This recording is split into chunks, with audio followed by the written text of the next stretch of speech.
جو درخت جنت سے نکالنے کی وجہ تھا اس کو ہمیشہ رہنے کی وجہ بتایا. اور یہاں دیکھیے یہاں بھی میں تمہارے ساتھ ہوں کہہ کے آیا اور اس کے بعد ساتھ چھوڑ کر بھاگ گیا اور جا کے سمندر میں کود گیا. یہ ابلیس کا معاملہ ہوا. اب یہ راس الکفر جو سردار قریش تھا بڑا زور جوش میں تھا, جب ابتدائی سرداروں کو مارا گیا اور کچھ مشرکین مر گئے تو ابو جہل نے اپنے لوگوں کو جوش دلاتے ہوئے کہا کہ دیکھو ان لوگوں نے عتبہ شیبہ ربیعہ ان لوگوں نے جلد بازی کی, ہاں تم گھبراؤ نہیں, حملہ کرو اور ان کو مسلمانوں کو جو ہے ایسے مت قتل کرنا, زندہ پکڑنا تاکہ ہم ان کو سبق سکھا سکیں. اللہ تبارک و تعالیٰ نے قرآن میں اور رسول اللہ صلی اللہ علیہ وسلم نے حدیثوں میں بیان کیا کہ یہ مکہ والا جو گروہ ہے یہ لوگوں کو دکھاتے ہوئے اتراتے ہوئے اللہ اور اس کے رسول سے خار کھاتے ہوئے انتقام کے جذبے میں سرشار ہو کر نکلا کہ مسلمانوں نے ہمارے قبیلے کی طرف ہمارے قافلے کی طرف آنکھ اٹھانے کی جرأت کیسے. کچھ لوگ کہتے ہیں کہ میدان جنگ میں اور کچھ کہتے ہیں کہ مکہ سے نکلنے کے وقت ابو جہل نے اللہ سے دعا کی تھی. اللہ سے دعا کی تھی کہ اے اللہ تیری نگاہ میں جو رشتوں کو کاٹنے والا ہے, جو تیرا نافرمان ہے, آج تو اسے رون ڈال, پیس دے. اس کی نظر میں مسلمان رشتوں کو کاٹنے والے تھے. نبی کریم صلی اللہ علیہ وسلم کی دعوت کو جو قبول کرتا تھا مکہ میں, جیسے بیٹا ہے تو ماں باپ سے الگ ہو گیا تو یہ کہتے تھے کہ دیکھو رشتے کاٹ دیا. تو ابو جہل نے یہ دعا کی تھی کہ جو تیرے نزدیک زیادہ پسندیدہ ہے اس کی مدد فرما, اور جو رشتہ کاٹنے والا اور تیرا نافرمان ہے ان کو تو رون کے رکھ دے. قرآن نے اس کا بھی ذکر کیا جنگ کی فتح کے بعد مکہ والوں سے مشرکین سے خطاب کر کے کہا سورہ انفال میں کہ ان تستفتحوا فقد جاءکم اللہ فقد جاءکم الفتح, اگر تم اللہ سے فیصلہ مانگ رہے تھے, فتح مانگ رہے تھے تو اللہ تبارک و تعالیٰ نے فتح دے دی. تمہارے سامنے نتیجہ موجود ہے کہ اللہ کس کی مدد کر رہا ہے, مسلمانوں کی. وَإِن تَنْتَهُوا فَهُوَ خَيْرٌ لَكُمْ, اب اگر تم اس سے باز آ جاؤ, مسلمانوں پر حملہ کرنے, اسلام کے خلاف کوشش اور سازش کرنے سے رک جاؤ تو یہ تمہارے لیے بہتر ہے. وَإِن تَعُودُوا نَعُودْ, اور اگر تم پھر سے یہی حرکت کرو گے تو ہم پھر مسلمانوں کا ساتھ دیں گے اور تم کو سزا اور مزہ چکھائیں گے. وَلَن تُغْنِيَ عَنكُمْ فِئَتُكُمْ شَيْئًا, اور تمہاری جماعت کچھ تمہارے کام نہیں آئے گی. وَلَوْ كَثُرَتْ, چاہے جتنی زیادہ ہو. بدر میں دیکھ چکے ہو کہ مسلمانوں سے 3 گنا زیادہ تھی, پھر بھی تم کو تمہاری یہ جمعیت کام نہیں آئی. وَأَنَّ اللَّهَ مَعَ الْمُؤْمِنِينَ, اور یہ جان لو کہ اللہ تعالیٰ مومنوں کے ساتھ ہے. ایمان والے ہم بن جائیں, اللہ ہمارے ساتھ ہوگا. پھر کتنا بڑا بھی لشکر ہے, کتنے سال میں ہجومی تشدد ہو, بلڈوزر لے کر آئیں یا کوئی اور سازش کریں, وہ کامیاب نہیں ہوں گے بشرطے کہ ہم مومن ہوں. ہمارے ساتھ اللہ ہو جائے تو کوئی طاقت نقصان نہیں پہنچا سکتی. یہ سبق ہے بدر میں.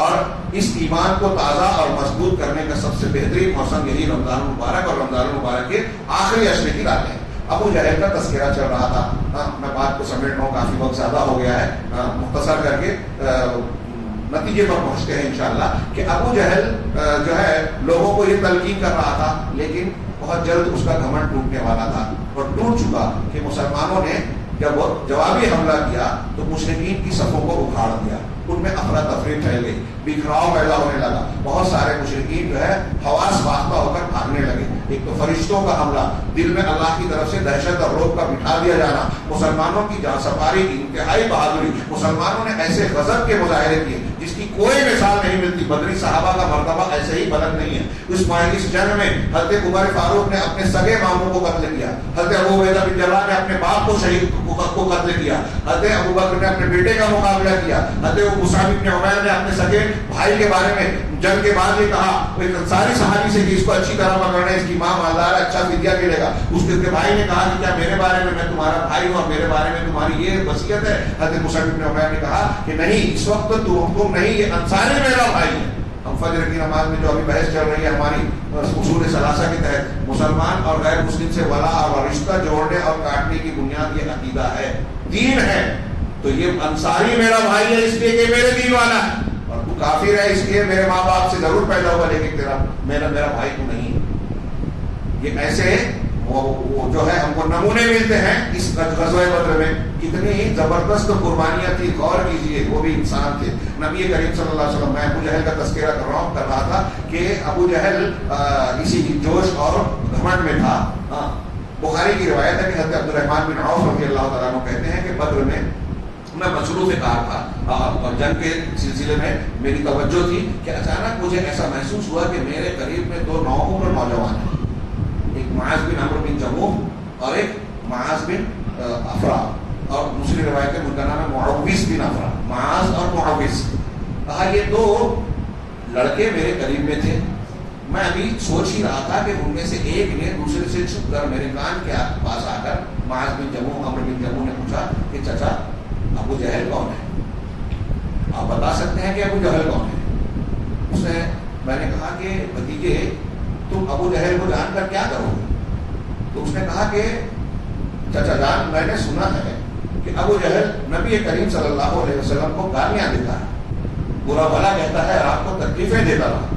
اللہ کی قسم اگر میرا اور اس کا سامنا ہو جائے تو ہم دونوں میں سے جس کی موت لکھی ہوئی ہے وہ ضرور مرے گا، اور میں پوری کوشش کروں گا کہ اسے ختم کروں. کہا ابھی وہ مجھ سے یہ بات کہہ ہی رہے تھے کہ دوسرے نے بھی مجھ سے اشارہ کیا، کان قریب بلایا اور وہی بات کہی جو انہوں نے کہی تھی. کہا میں ان سے بات ہی کر رہا تھا کہ اچانک ابو جہل مجھے مشرکین کے غور میں نظر آیا، اور میں نے کہا کہ یہ دیکھو تم دونوں کا شکار. اور یقلق اس روایت میں یہ ہے کہ عبد الرحمن بن عوف کہتے ہیں کہ یہ دونوں اس کی طرف لپک پڑے اور جا کر اس کا کام تمام کر دیا. شارٹ میں ہے. بعض دوسری روایتوں میں ابن اسحاق رضی اللہ وغیرہ نے نقل کیا کہ ابو جہل کچھ لوگوں کا بیان ہے کہ اس طریقے سے مشرکین کے جمگٹے میں تھا جیسے کوئی انتہائی گھنا جھاڑیاں ہوتی ہیں اس کے بیچ میں، تو وہ نیزوں اور تیروں کے بیچ میں تھا. اور مشرکین یہ کہتے تھے کہ ابو الحکم یعنی ابو جہل کے پاس کوئی شخص آنا پائے، ان کو کوئی نقصان نہ پہنچا سکے. عمرو بن جموع کہتے ہیں کہ میں تاک میں لگا رہا، جیسے ہی موقع ملا میں نے صفوں کے بیچ گھس کر ابو جہل کے پیر پر وار کیا، اور ان کے پیر پر وار کرنے کے بعد اس کی پنڈلی کٹ کر ہوا میں اڑی. اس کی مثال اور تشبیہ میں اس طرح بیان کر سکتا ہوں، بس یوں ہی سمجھو کہ جیسے کوئی کھجور کی گٹلی کو موسل پر رکھ کر مارا جائے اور وہ چھٹک کر اڑ جائے، ایسے ہی اس کی ٹانگ اڑ گئی، وہ گھوڑے سے گر پڑا. اور پھر ابھی وہ گرا ہی تھا کہ پیچھے سے ابو جہل کے بیٹے اکرمہ ہے اور انہوں نے میرے اوپر میرے ہاتھ پر وار کیا، بائیں ہاتھ پر، اور میرا بایاں ہاتھ لٹک گیا، جلد پر صرف لٹکا رہا. اور کافی دیر تک میں اسی طرح مقابلہ کرتا رہا. پھر اس کے بعد جب وہ ہاتھ مجھے تکلیف دینے لگا تو میں نے زمین پر رکھ کے پیر میں دبا کے اسے پوری طاقت سے کھینچ لیا اور اپنا ہاتھ الگ کر لیا. اور پھر ایسے ہی جنگ. اور اس کے بعد حضرت عثمان غنی کے زمانے تک وہ زندہ رہے. حضرت معاذ بن عمرو بن جموع ایک ہاتھ نکال دیا اور لڑتے رہے. پھر ابھی ابو جہل گرا تھا کہ معوذ بن افرا اس کے پاس جا کر حملہ آور ہو گئے اور انہوں نے ایک دوسرا وار کر دیا جس سے ابو جہل جو ہے پوری طریقے سے ٹھنڈا ہو گیا، لیکن سانسیں چل رہی تھی. اور پھر اسی تیزی سے دونوں صحابی اللہ کے رسول صلی اللہ علیہ وسلم کے پاس آئے اور کہا کہ اللہ کے رسول ہم نے جو ہے کفر کے سردار ابو جہل کو مار دیا. کہا اچھا؟ دونوں نے کہا میں نے مارا. کہا تم لوگوں نے اپنی تلواریں کھوج کی؟ کہا نہیں. کہا بتاؤ. دیکھا تو دونوں پر خون لگا تھا. کہا تم دونوں نے مارا ہے، دونوں نے مارا ہے. پھر اس کے بعد جب جنگ کا خاتمہ ہوا نبی کریم صلی اللہ علیہ وسلم نے بعض صحابہ سے کہا کہ کون ہے جو ابو جہل کی خبر لا کر مجھے بتائے. کئی صحابی ڈھونڈنے نکلے مشرکین کی لاشوں کے بیچ. حضرت عبداللہ ابن مسعود رضی اللہ تعالیٰ عنہ کو اس کی لاش ملی. لاش نہیں بلکہ سانس چل رہی تھی، سانسیں چل رہی تھی. تو حضرت ابن مسعود نے ان کو دیکھا اور کہا کہ وہ اللہ کے دشمن، کیا تجھ کو تیرے کیے کا مزہ مل گیا؟ اور آج تو دیکھ رہا ہے کہ کس کو قوت ملی؟ تو ابو جہل نے کہا کہ کس کو فتح ملی؟ کہا اللہ اور اس کے رسول کو فتح ملی، اور تو مارا گیا. تو ابو جہل نے کہا کہ ارے یہ بتاؤ کہ جس آدمی کو اپنے آپ کو کہہ رہا ہے تم نے مارا ہے، کیا اس سے بھی اونچا کوئی آدمی تم کو ملا ہے مارنے کے لیے؟ مجھے افسوس اس بات کا ہے کہ مجھے 2 کسانوں نے مارا. ابو جہل مرتے مرتے بھی دکھ کس بات کا کر رہا ہے کہ 2 کسانوں نے مارا. یہ اس کے بعد ابو عبداللہ ابن مسعود رضی اللہ تعالیٰ عنہ نے اپنا پیر اس کے سینے پہ رکھا. تو ابو جہل نے کہا وہ بکریوں کے چرانے والے، تو نے بہت اونچی چیز پر پیر رکھ دیا. اس کو یہ گھمنڈ تھا اس وقت بھی، مرتے مرتے بھی دیکھیے تکبر اور گھمنڈ کتنا گہرا تھا. حضرت عبداللہ ابن مسعود مکہ میں بکریاں چراتے تھے، اسی کا حوالہ دیا. عبداللہ ابن مسعود رضی اللہ تعالیٰ عنہ نے اس کو ڈانٹتے ہوئے اس کی گردن کاٹ دی اور سر کاٹ کے نبی کریم صلی اللہ علیہ وسلم کے پاس لا کر رکھا اور کہا کہ اللہ کے رسول یہ ابو جہل کا سر آپ نے دیکھا. اور 3 بار کہا واقعی چلو مجھے اس کی لاش بتاؤ. وہاں پہنچے اور دیکھنے کے بعد اللہ کا شکر ادا کیا.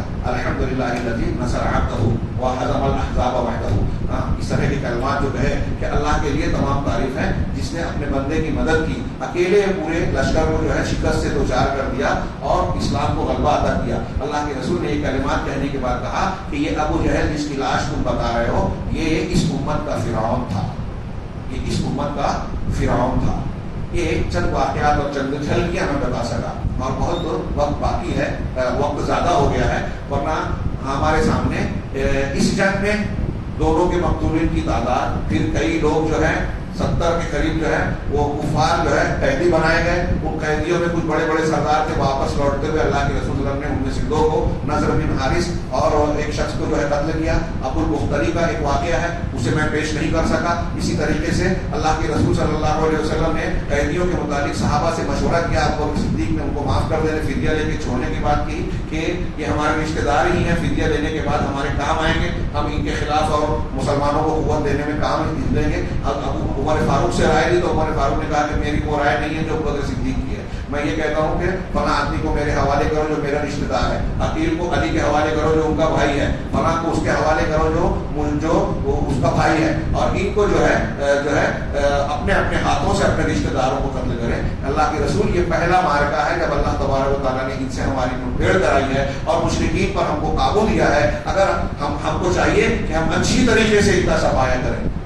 اللہ کے رسول صلی اللہ علیہ وسلم نے ابو بکر صدیق کی رائے کو قبول کیا۔ انہوں نے کہا کہ تمہاری مثال حضرت عیسیٰ کی طرح ہے، ان کی مثال حضرت موسیٰ اور نوح کی طرح ہے، ان کی رائے کو قبول کیا۔ لیکن دوسرے دن حضرت عمر کہتے ہیں کہ جب میں اللہ کے رسول صلی اللہ علیہ وسلم کے پاس پہنچا تو دیکھا کہ آپ اور حضرت ابو بکر صدیق دونوں رو رہے ہیں، زاروں قطار رو رہے ہیں۔ تو اللہ کے حضرت عمر نے کہا کہ کیوں رو رہے ہیں آپ لوگ؟ حضرت عمر کے جملے سنیے، وہ کہتے ہیں کہ اللہ کے رسول مجھے رونے کی وجہ بتائے، اگر رونا آیا تو میں بھی اس وجہ سے، مجھے رونا آیا تو میں بھی روں گا، اور نہیں آیا تو آپ دونوں کے رونے کی وجہ سے رونے کی صورت بناؤں گا۔ اتباع کا کیسا جذبہ کہ رونا نہیں آیا تو چونکہ آپ رو رہے ہیں، صدیق اکبر رو رہے ہیں، اس لیے میں رونے کی شکل بناؤں گا۔ اللہ کے رسول صلی اللہ علیہ وسلم نے کہا کہ ہم نے قیدیوں کے سلسلے میں جو فدیہ لینے کا فیصلہ کیا اس کی وجہ سے اللہ تبارک و تعالیٰ کو وہ منظور نہیں ہوا، اور پھر اللہ تعالیٰ نے قرآن کی آیت نازل فرمائی اور پھر بتایا کہ یہ جو درخت تم دیکھ رہے ہو عمر فاروق، اللہ کا عذاب اس سے بھی قریب آ چکا تھا۔ اللہ تبارک و تعالیٰ نے قرآن میں ارشاد فرمایا، وہ آیت لولا سبق کیا ہے، لولا سبق الکتاب ہو، اگر پہلے سے اللہ کی کتاب سبقت نہ کر دیتی، لمسکم فیما اخذتم عذاب الیم، تو جو تم نے کیا ہے اس کے بدلے میں تم کو دردناک عذاب پکڑ لیتا۔ اس سے کہا اللہ کے رسول صلی اللہ علیہ وسلم سے اللہ کہہ رہا ہے، یعنی اللہ تبارک و تعالیٰ نے گویا حضرت عمر کے فیصلے کی تائید کی اور کہا کہ اگر پہلے سے یہ سبقت نہ کیا ہوتا، یعنی جو لوح محفوظ میں یا اس امت میں جو ہے مال غنیمت حلال ہے، فدیہ لے کر چھوڑنا جائز ہے، تو تم پر عذاب آ چکا تھا۔ اسے پہلے کی آیت سے ملا کر آپ سورہ انفال میں مطالعہ کیجیے، کتنی بڑی اور شدید وعید ہے۔ حضرت عباس کا واقعہ بھی ہوا، اور پھر دوسرے قیدیوں کا اس میں جو جنگی مجرم کی حیثیت رکھتے تھے، جیسے نضر بن حارث کا میں نے ذکر کیا، ان کو راستے میں قتل کیا گیا، کچھ کو فدیہ لے کے چھوڑا گیا، جن کو فدیہ دینے کی طاقت نہیں تھی بعد میں ان سے کہا گیا کہ مدینہ کے بچوں کو ایک آدمی 10 بچوں کو لکھنا پڑھنا سکھائے، اس میں بھی کئی ایک درس ہے، تو اس کے بدلے میں ان کو چھوڑا گیا۔ 3 دن تک اللہ کے نبی صلی اللہ علیہ وسلم نے فتح پانے کے بعد غزوہ بدر میں یہ 3 دن تک وہاں قیام کیا۔ 3 دن تک قیام کرنے کے لیے عرب کا دستور تھا کہ جب جنگ ہوتی تھی تو فاتح 3 دن تک میدان میں ٹھہرتا تھا، یہ اس کے فاتح ہونے کی ایک علامت ہوتی تھی۔ چنانچہ 3 دن تک آپ ٹھہرے، اور آنے والے دن جب نکلنا تھا تو آپ قلیب بدر میں کفار مکہ کے جو سرداران قتل کیے گئے تھے ان کو بدر کے ایک کنویں میں، جس کو قلیب بدر کہا جاتا تھا، ان کی لاشوں کو اس میں ڈالا گیا، اور پھر آپ نے وہاں لاشوں کے پاس کھڑے ہو کر کنویں کے پاس پہنچ کر کہا، ان کو خطاب کیا کہ اے سرداران قریش، کیا ہم سے جو ہمارے پروردگار نے وعدہ کیا تھا ہم نے تو اسے سچ پایا، کیا تم سے جو وعدہ کیا تھا تم نے اسے سچ پا لیا؟ حضرت عمر ساتھ تھے، انہوں نے کہا کہ اللہ کے رسول وہ آپ کی بات کہاں سن سکتے ہیں؟ اس سے معلوم ہوا کہ صحابہ اچھی طرح جانتے تھے کہ مردے سنتے نہیں ہیں۔ اللہ کے رسول صلی اللہ علیہ وسلم نے بتایا کہ اس وقت تم سے زیادہ وہ میری بات سن رہے ہیں، یعنی اللہ تعالیٰ انہیں سنا رہا ہے۔ یہ مخصوص معاملہ ہے، عمومی بات نہیں ہے کہ مردے سنتے ہیں، اور مردے سنتے تو کفار و مشرکین وہ سب سرداران قریش تھے. تو اللہ کے رسول نے کہا کہ اس وقت تو تم سے زیادہ مجھ سے زیادہ تمہاری بات سن رہے ہیں, میری بات تم سے زیادہ سن رہے ہیں. گویا یہ اللہ کی طرف سے بطور عتاب و عذاب تھا کہ ان کو آپ نے خطاب کیا. اس کے بعد آپ واپس مدینہ تشریف لے گئے. اس درمیان میں واقعات ہوئے, کئی جگہ پہ مشورہ کیا. یہاں کئی مقامات پر آپ نے اس واقعے میں سنا کہ نبی پاک صلی اللہ علیہ وسلم نبی ہیں اور صحابہ سے مشورہ کر رہے ہیں. خباب ابن منذر نے مشورہ دیا, حضرت سعد نے چھپر بنانے کا مشورہ دیا, قیدیوں کے بارے میں آپ مشورہ کر رہے ہیں بلکہ صدیق عمر فاروق سے. ہاں, تو اس سے معلوم ہوا اگر اللہ کے رسول کوئی فیصلہ کرتے تو صحابہ اس کی مخالفت کرتے کیا؟ نہیں کرتے. اس کے باوجود آپ مشورہ کر رہے ہیں. گویا ہمارے اور آپ کے لیے نمونہ چھوڑ رہے ہیں کہ اجتماعی امور میں ہمیں مشوروں کے ذریعے سے کام کرنا چاہیے. ہاں, اور مشورہ کرنے میں برکت ہوتی ہے. وَأَمْرُهُمْ شُورَىٰ بَيْنَهُمْ. مشورہ کئی قسم کا ہے, کسی کا قبول کیا جائے, کسی کا رد, تو کسی کو برا نہیں ماننا چاہیے. عمر فاروق اور ابوبکر صدیق کا 2 مشورہ ہے, ایک قبول کیا آپ نے, دوسرا ناراض نہیں ہوا. تو یہ کشادگی اور یہ بات اجتماعی امور میں ہونی چاہیے. اللہ کے رسول صلی اللہ علیہ وسلم کے ادھر فتح پانے کے بعد مکہ میں لوگوں نے یہ اڑا دیا تھا, مدینہ میں وہ منافقین نے یہ اڑایا کہ مسلمان شکست کھا گئے. اللہ کے رسول نے فتح کی خبر 2 صحابہ کے ذریعے سے بھیجی تھی. وہ اللہ کے رسول کے اونٹ پر حضرت زید بن حارثہ پہنچے تو ایک منافق نے کہا دیکھ کر دیکھو محمد صلی اللہ علیہ وسلم کی جو اونٹنی ہے قصوہ, اس پر سوار ہو کے زید آ رہے ہیں, اس کا مطلب محمد قتل کر دیے گئے. لیکن جب آپ آئے صحابہ نے آپ کو گھیر لیا. اللہ کے رسول صلی اللہ علیہ وسلم کی طرف سے آپ نے فتح کی خوشخبری سنائی, جس سے سن کر مکہ میں مسلمان بہت خوشی سے جھوم اٹھے. مرد اور خواتین سب بڑے خوش ہوئے اور اس کے بعد جو ہے مسلمانوں کا استقبال کیا. کچھ لوگ مبارکباد دیتے دیتے بدر تک پہنچے, راستوں میں استقبال کیا. آپ یہاں اندازہ لگائیں کہ یہ بدر کا موقع تھا, یہ رمضان المبارک تھا, 17 رمضان کو ہوا تھا. اسی سال رمضان کے روزے فرض ہوئے تھے اور اللہ تبارک و تعالیٰ کی اتنی بڑی آزمائش سے گزرے تھے. یہ پوری سورہ انفال اس سلسلے میں ہمارے لیے جو ہے دروس پیش کرتی ہے. اس سلسلے میں صرف قرآن کی ایک آیت پڑھ کر میں اپنی بات کو ختم کرتا ہوں. اللہ تبارک و تعالیٰ نے مسلمانوں کو ہدایت دی کہ اگر کسی دشمن سے, اور بھی کچھ پہلو تھے اللہ تعالیٰ نے اس کا تبصرہ کرتے ہوئے اپنے احسانات بتائے کہ خواب میں تم کو ان کی تعداد کم کر کے بتائی, ہاں, کچھ مشرکوں کو زیادہ دکھائی, اور اگر زیادہ دکھاتی تو تم ملتے نہیں. بغیر پہلے سے کوئی بات طے کیے ہوئے اللہ نے تم کو مٹبڑ کرا دیا. اگر تم پہلے سے وعدہ معاملات طے کرتے تو تمہارا اختلاف ہو جاتا اور یہ مٹبڑ ہوتی ہی نہیں. لیکن اللہ کا فیصلہ ہو چکا تھا کہ تمہاری مٹبڑ ہونی ہے. یہ مضامین سورہ انفال میں آگے بیان کیے گئے ہیں. میں صرف ایک آیت پیش کر رہا ہوں جس میں یہ بتایا گیا ہے کہ مسلمانوں کو کامیاب ہونے کے لیے چند نسخے بتائیں کہ یہ چیزوں پر عمل کرنا ہے. اس کے بغیر مسلمان کامیاب نہیں ہو سکتے دشمن کے مقابلے میں. یا ایھا الذین آمنوا اذا لقیتم فئۃ فاثبتوا, اے ایمان والو جب دشمنوں مخالف گروہ اور فوج سے تمہارا مقابلہ ہو, سامنا ہو, فاثبتوا تو تم جم جاؤ, ثابت قدم رہو. واذکروا اللہ تو پہلے ثابت کر دی. دشمن سے مٹبھیڑ ہو جائے تو پیٹھ نہیں دکھانا ہے, یہ گناہ کبیرہ ہے. اللہ کے رسول نے فرمایا کہ دشمن سے مقابلہ ہو نہ ہو ایسی دعا کرو, لیکن اگر مقابلہ ہو جائے تو پھر پیٹ نہ پھیرو.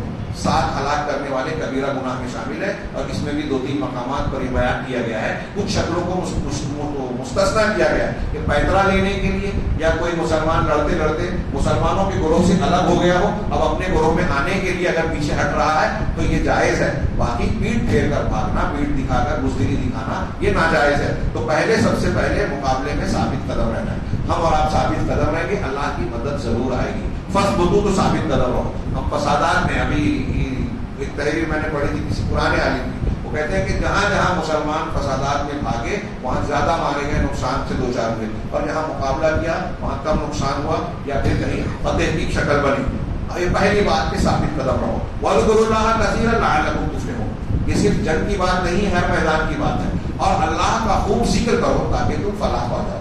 غزوہ احد میں بھی, بدر میں بھی مسلمان احد احد کا نعرہ لگا رہے تھے, اللہ کا ذکر کرنا. بعض علماء مفسرین نے کہا کہ دیکھیے اللہ تعالیٰ بدر کے موقع پر کہہ رہا ہے کہ جنگ کی حالت میں بھی اللہ کا ذکر کرتے رہنا یہ کتنی بڑی بات ہے. اللہ کو اللہ ذکر کتنا پسند ہے. علامہ ابن قیم نے ذکر کے 100 کے قریب 100 سے زیادہ فائدے بتائے قرآن حدیث کی روشنی میں. تو ذکر کا کیا فائدہ ہے؟ اگر تمہاری تعداد کم ہے مسلمانوں کی تو ذکر سے اللہ کی مدد ملے گی, ذکر سے اللہ ہماری طرف توجہ کرے گا.